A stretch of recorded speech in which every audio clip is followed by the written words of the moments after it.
de Uruguay, que son nuestros anfitriones, así que cedo la palabra al doctor Mauricio Cuello, que es profesor asociado del Servicio de Oncología del Hospital Manuel Quintela y subdirector del Instituto Nacional del Cáncer de Uruguay, que nos va a hablar un poquito de la situación. Sí, yo hice una actualización de la presentación. En realidad voy a mostrar un poco las oportunidades que se han desarrollado en Uruguay para la medicina de precisión, pero voy a hacer alguna mención sobre la situación antes, a capela y sin diapositivas, porque creo que ilustra y ayuda a entender por qué proponemos esto ahora. Como hizo el compañero de la Fundación, también muchas de mis apreciaciones son de carácter personal. Yo soy oncólogo médico con una construcción un poco particular porque trabajé muchos años solo en el laboratorio, después trabajé en la industria farmacéutica, he trabajado en seguros privados en España, viendo gente de un gran poder adquisitivo y viendo pacientes muy pobres de sistemas públicos. El producto final de estos aprendizajes es un oncólogo fanático de la equidad y que no puede evitar la versión salubrista pública de los problemas. Entonces soy un bicho un poco raro, quizá. Medicina de precisión o medicina personalizada, yo prefiero precisión porque si Milstein no hubiera descubierto los anticuerpos monoclonales y Mailus la PCR, yo hago medicina personalizada cada vez que entra un enfermo en mi consultorio. Y Osler, que es el padre de la medicina moderna, hace 100 años ya nos enseñaba más o menos cuáles son los lineamientos. Prefiero precisión. En Uruguay no tenemos un programa específico, no tenemos una política específica para la medicina de precisión. Creo que sobre todo porque en los últimos 15 años el proceso de priorización de la salud tenía otras urgencias y creo que hemos pagado de alguna forma algún costo porque se ha liberado a la iniciativa privada, de la que no estoy para nada alejado ni soy contrario, la introducción de muchas estrategias de medicina de precisión. Me voy a referir específicamente a las oncológicas. Y cuando uno deja poco regulado y exclusivamente destinado al sector privado, una de las cosas que se provocan es que el acceso queda supeditado a la salud del negocio. Y lo otro es que el Estado, eso sí lo sufrimos, y voy a mostrar un ejemplo, pierde la capacidad de controlar la epidemiología de las alteraciones que se ven y pierde un insumo para la toma de decisiones, que en algún caso puntual van a ver cómo nos afectó.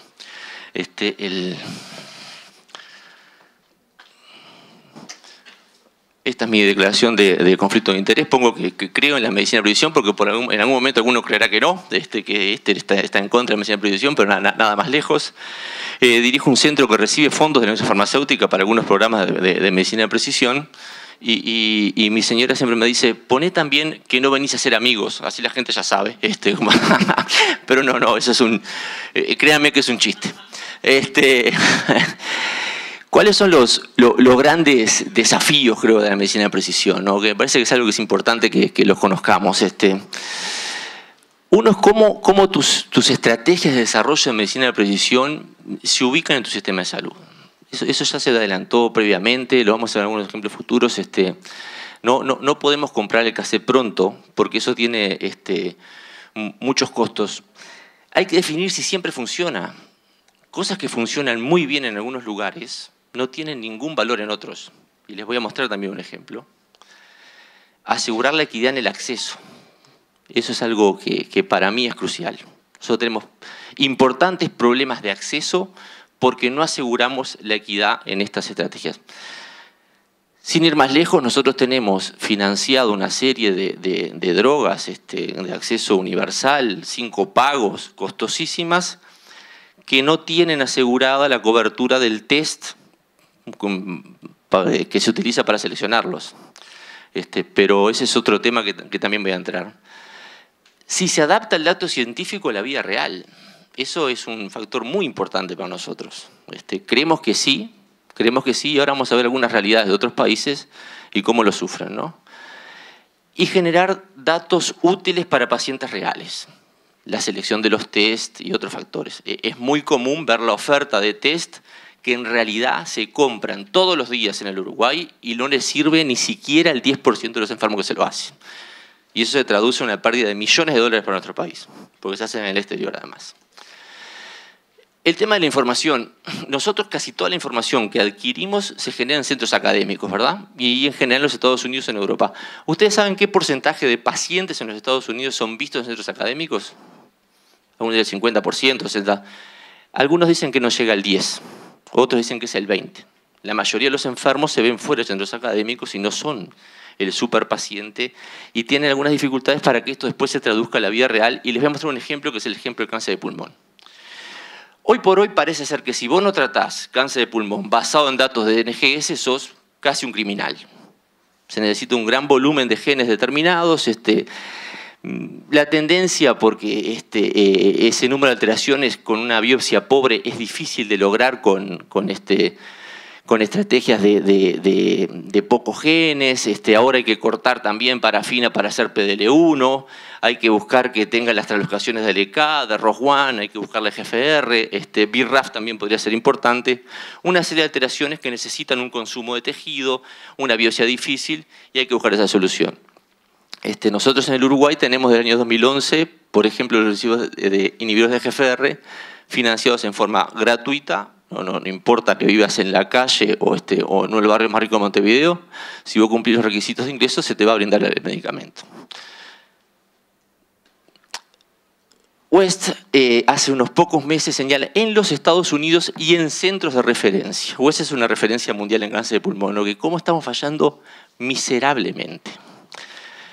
Al parecer, en Estados Unidos, en centros académicos donde los pacientes son sometidos a NGS, solo el 64% de los mutados reciben el fármaco que deben. Y en tumores más raros eso todavía es más difícil. Entonces, trasladamos una estrategia, la implementamos, pero no está resolviendo el problema de los enfermos. ¿Qué pasa en Uruguay? Tenemos todo eso gratis, la industria financia el test, es fácil acceder, pero solo el 35% de los potenciales enfermos que debían recibir inhibidores de GFR los reciben, por una cantidad de factores. Entonces, esa estrategia que cambia el resultado individual de un enfermo, en salud pública no mueve la aguja. Entonces se genera esa dualidad de hasta dónde llegar y cómo para potenciar realmente el beneficio de una incorporación estratégica de una técnica en particular y poder resolverlo. Les puedo dar otro ejemplo. Nosotros tenemos un proyecto Headspace, que es un proyecto de Horizonte 2020. No son oncólogos muchos de ustedes, pero por ejemplo, hoy por hoy, para la estadificación del cáncer de cabeza y cuello, hay que determinar la expresión de P16, que es un marcador indirecto de infección por HPV. Los individuos HPV positivos viven más, tienen mejor pronóstico, y algunos plantean incluso que podrían tratarse con un tratamiento, no está completamente definido, pero no tan agresivo. Es casi obligatorio que se determine P16. Pero tenemos estudios locales en donde hemos visto que si un paciente demora más de 40 días en iniciar la radioterapia, no importa si expresa HPV o no, la diferencia en la sobrevida es de 15 meses. En Brasil, el 90% de los enfermos inician la radioterapia después de los 40, 60 y 90 días. Pasa lo mismo en Argentina y pasa lo mismo en Uruguay. Entonces, ¿qué es lo que tenemos que corregir?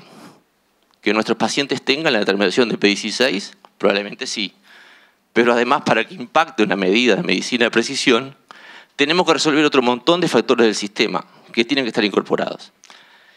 Y tenemos que incorporarlo a los procesos de investigación. Este proyecto 2020 busca resolver justamente cuáles son las causas de retraso, qué depende del sistema, qué depende del enfermo. Y creo que son las líneas de investigación que tenemos que desarrollar. Información adecuada para nosotros, asegurando el acceso, que tenga un correcto seguimiento y que realmente impacte en la salud pública. A raíz de algunas estrategias que parecen no tener mucho que ver con la medicina de precisión, pero sí la tienen, en Uruguay estamos proponiendo la creación de una unidad de oncología de precisión, basándonos en algunas estrategias de informática, sobre todo, que les voy a contar ahora, y que permiten recuperar el control de la estrategia e integrar los diversos actores que hoy por hoy desarrollan o intentan desarrollar estrategias de medicina de precisión.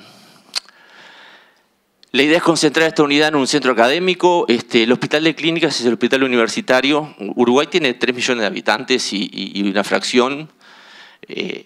Una universidad pública de gran tamaño y 2 facultades de medicina, una pública y otra privada, y probablemente haya otra privada en breve.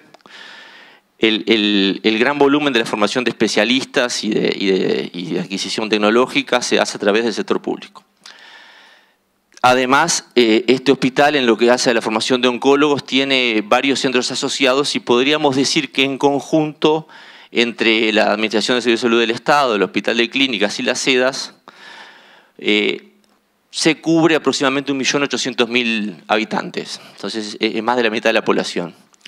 La idea es que esta unidad de previsión esté integrada a los sistemas de información, que es algo en lo que me voy a detener, y estamos discutiendo el tema de la incorporación tecnológica, que es otro baile, que también me voy a detener porque la incorporación tecnológica, muchas veces somos presionados por la industria y terminamos adquiriendo o generando herramientas que no resuelven los problemas de los pacientes o no lo resuelven en tiempo. A mí, en el tamaño del Uruguay, si van y me regalan el último Illumina que procesa 5.000 muestras, no me sirve, porque mi tamaño y mi capacidad no me va a permitir responder en tiempo a esos enfermos. Entonces, y esto se repite y lo hemos visto en muchísimos lugares, en recorridas por el mundo también. Nosotros generamos desde hace 5 años una herramienta que, con una financiación del BID de aproximadamente 22 millones de dólares, iniciativa del presidente Tabaré Vázquez, entre la universidad, la Asociación Española de Socorros Mutuos, la Agencia de Gobierno Electrónico, una historia clínica electrónica oncológica. Hoy por hoy, todos los oncólogos clínicos del Uruguay escribimos en la misma historia y se registran los datos en un mismo software que vuelca en el Registro Nacional del Cáncer. Ahí recogemos el reporte de la anatomía patológica. En este momento no, pero creo que antes de marzo del año que viene, todos los patólogos del Uruguay van a informar en un mismo formato y va a volcar al Registro Nacional del Cáncer también, generando metadata. Tenemos registrados todos los tratamientos de los enfermos en tiempo y en sus características. Además, tenemos un sistema de solicitud de fármacos único para el Fondo Nacional de Recursos, que financia la tecnología, y para ACE, que el Banco Nacional de Citostáticos es el comprador único de todos los fármacos del sector público del Uruguay en oncología. Y le agregamos más de 60 indicadores de calidad asistencial, en donde figuran marcadores diría obligatorios hoy por hoy para cáncer de pulmón, colon, melanoma y cáncer de mama. Todo esto está conectado a través de la Comisión de Lucha contra el Cáncer, que va a albergar, a partir del presupuesto del próximo año, ya tiene en su seno el Registro Nacional del Cáncer, que es uno de los mejores del mundo. El Registro Nacional Uruguayo está dentro de los 10 mejores del mundo. HCO, que es la Historia Clínica Electrónica, y el Observatorio de Calidad. Se está preparando una nueva regulación para banco de tumores. En Uruguay hay un banco de tumores y otro prestes a empezar a trabajar en los próximos días. Para esto se incorporó un software español de País Vasco que va a ser común a todos y va a interactuar con la historia clínica electrónica. Entonces los pacientes que donaron sus muestras para el banco van a tener la información clínica disponible, los investigadores que utilizan esas muestras, conectado con el registro. Y esta regulación estará pronta a través de un decreto en los próximos días. Desde el punto de vista tecnológico, este es un desafío que no es menor. No es menor incorporar la marca que más te gusta y después qué haces con eso. Nosotros tenemos una iniciativa ya de un año porque tenemos serios problemas. Les cuento una particular del Uruguay. Casi todos los centros de anatomía patológica del Uruguay son privados y están fuera de las instituciones. Entonces, en el sector privado, el patólogo va a hacer la extemporánea al bloque quirúrgico, se lleva la muestra y la procesa afuera. Los tiempos no son propios de un país desarrollado en general. Yo dije que venían a ser amigos, si algún patólogo me puede esperar a la salida, pero estoy dispuesto a discutirlo. Y hace difícil reencontrarse con la parafina para lograr hacer un estudio, por ejemplo, en la mutación del GFR. Tenemos que utilizar, en general, el paciente como vehículo para que consiga esa parafina. Se va a testear fuera de una institución pública, solo el INCA tiene ahora un equipo, y ese resultado, por ejemplo, ¿qué se necesita? Como es fuera de la institución donde el paciente se atiende, y esto está tercerizado a la industria, que el paciente firme un consentimiento informado adicional, que si fuera en la misma institución no sería necesario. Entonces, eso puede ser días o la pérdida del enfermo, la dificultad para contactarlo. Uno de los muchos problemas que tenemos. Compramos este equipo, el IDILA es un sistema de cassette, entonces pones el rollito de parafina y a las 2 horas tenés el resultado. EGFR, BRAF o lo que sea. Era un paliativo que podía funcionar, pero el volumen de nuevas mutaciones hace que se necesite algo un poco más grande. Estamos en tratativas avanzadas para incorporar un GeneXus System de Ion Torrent que permite NGS, pero incluso con una muestra al costo de Simonejaras 30, que para un país de pequeña escala como nosotros es importante, y viene asociado a partir del primer cuarter del próximo año un sistema de extracción directo de la parafina o de sangre que permite en 14 horas, con 2 instancias de manipulación humana nomás, lograr el procesamiento. Y además conseguimos para Uruguay a bajísimo costo la licencia del Oncomine, un costo ridículo, que entonces puede generar una gran facilidad en la incorporación de estrategias de NGS. Estamos en la era de los omics, pero los sistemas, las instituciones y los médicos tenemos que ponerle ganas a la Compassionomics, que tiene muchísima evidencia también a favor y salva mucho más vidas y más diferencias. Les recomiendo la lectura de ese libro, se llama Compassionomics, a la hora de promover esas estrategias y la compasión va más allá de la empatía, ¿no? Es devolverle a un enfermo una solución para su situación. Va mucho más allá de potenciar laboratorios, va mucho más allá de quizá de cubrir los fármacos, porque las acciones aisladas no resuelven la situación de los enfermos. Todos contamos experiencias muy lindas de lo que vemos, pero el problema grave en Latinoamérica es de los pacientes que se quedan fuera del sistema. Ahí es donde nos estamos moviendo la oreja, y me animo a decir que eso pasa en cualquier país. Incluso en el nuestro, que tiene una cobertura universal. Si nosotros analizamos la cobertura del Fondo Nacional de Recursos de drogas de alto costo, hay un degradé que va muy bien en las clases privilegiadas y va decayendo, y en el sector público de los departamentos del interior la cobertura es menor. Eso se reproduce en el país que quieran. Y creo que tenemos que ser un poco más compasivos a la hora de diseñar y abarcar la población que queremos tratar o queremos ofrecerle la medicina de precisión. Y es un área propia de investigación, además. Esto es mis experiencias catalanas. Creo que esto refleja muy bien cómo hay que actuar en esto. Hay que trabajar en conjunto, apoyar el hombro, pensar en una estructura para que nuestros enfermos logren los objetivos. Muchas gracias.